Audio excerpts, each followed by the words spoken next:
E aí, tudo certo? Hoje a gente vai mergulhar em um dos períodos artísticos mais intensos e, olha, mais dramáticos da história do Brasil, o Barroco. Uma época que foi literalmente forjada no ouro, na fé e em conflitos gigantescos. E a grande pergunta que guia a nossa conversa é essa aqui. Como é que uma febre do ouro, lá no Brasil colônia, deu origem a uma forma de arte tão expressiva, tão dramática? Como é que dinheiro e religião se misturaram para criar algo tão único? Para a gente desvendar isso, nosso roteiro vai ter 5 paradas. Primeiro vamos entender o cenário, essa era de ouro e fé. Depois, a gente entra nas características desse estilo cheio de contrastes. Aí vamos conhecer os mestres da literatura, da pena e do púlpito.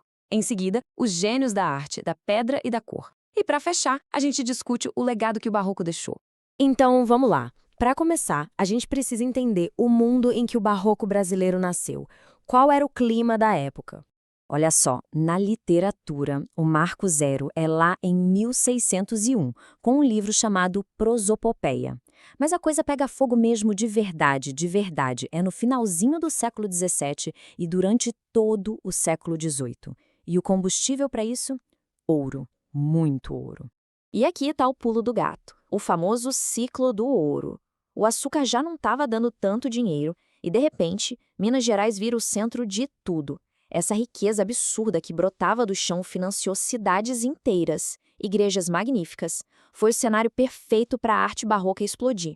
Certo, mas o que exatamente faz o barroco ser barroco? O que tem de tão especial, de tão dramático nesse estilo?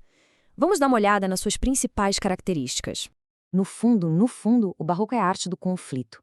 É a arte da dúvida, da tensão.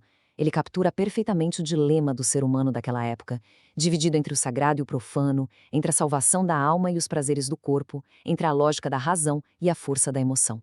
E essa tensão toda aparece de várias formas, sabe? A linguagem é sempre dramática, exagerada, os detalhes são super complexos, o sagrado e o profano vivem lado a lado. E acima de tudo, é um jogo constante de contrastes. Luz e sombra nas pinturas, pecado e redenção nos poemas, é tudo muito intenso. Na literatura, essa complexidade se divide em duas grandes vertentes. De um lado, o cultismo, que é basicamente um jogo de palavras. O importante aqui é a linguagem difícil, cheia de voltas, a forma bonita. Do outro lado, o conceptismo, que é o jogo de ideias. Aqui o foco é no raciocínio, na lógica, em construir um argumento inteligente para convencer. E falando em jogo de palavras e de ideias, a gente precisa conhecer os grandes mestres que dominaram a escrita e a fala nesse período. E o primeiro nome que surge é, sem dúvida, o de Gregório de Matos. Nascido na Bahia, esse cara era um poeta de muitas faces. Ele escrevia poemas de amor, poemas religiosos super profundos e poemas eróticos e sátiras que não poupavam ninguém. A sátira dele era simplesmente demolidora. Para ter uma ideia, olha esse trecho famoso sobre a cidade de Salvador. Ele pergunta: "Que falta nesta cidade?" E ele mesmo responde: "Verdade. Que mais por sua desonra? Honra. E por fim, vergonha." Era uma crítica direta à corrupção e à hipocrisia da sociedade colonial. Por causa dessa língua afiada, que atirava para todos os lados, ele acabou ganhando um apelido que pegou para sempre: Boca do Inferno. O nome que, convenhamos, caía como uma luva para ele.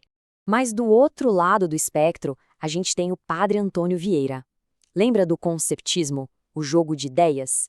Então, Vieira era o mestre. Os sermões dele eram verdadeiras obras de arte da lógica e da retórica, usados para discutir fé, moral e os problemas do Brasil.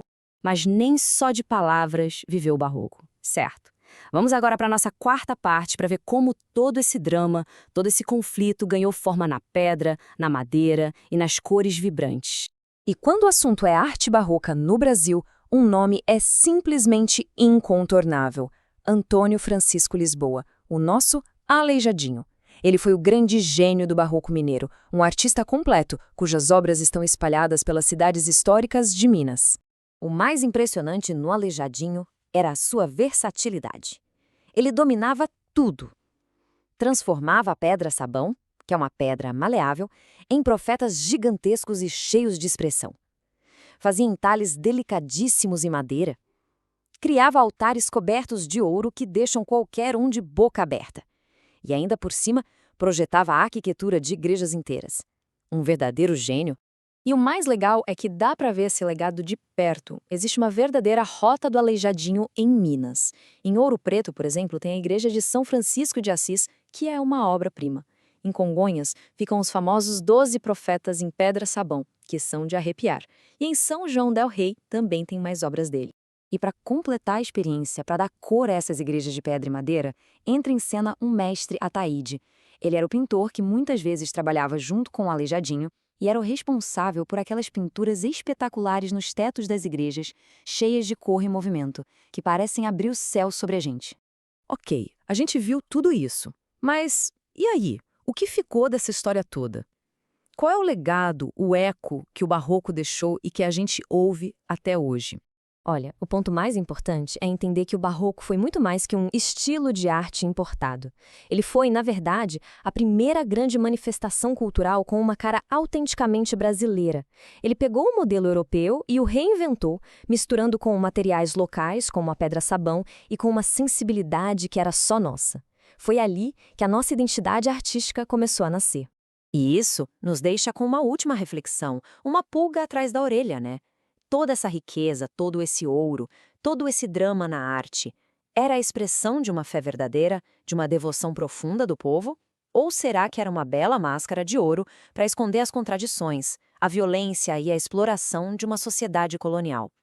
A resposta talvez esteja exatamente nesse conflito que o próprio Barroco representa tão bem.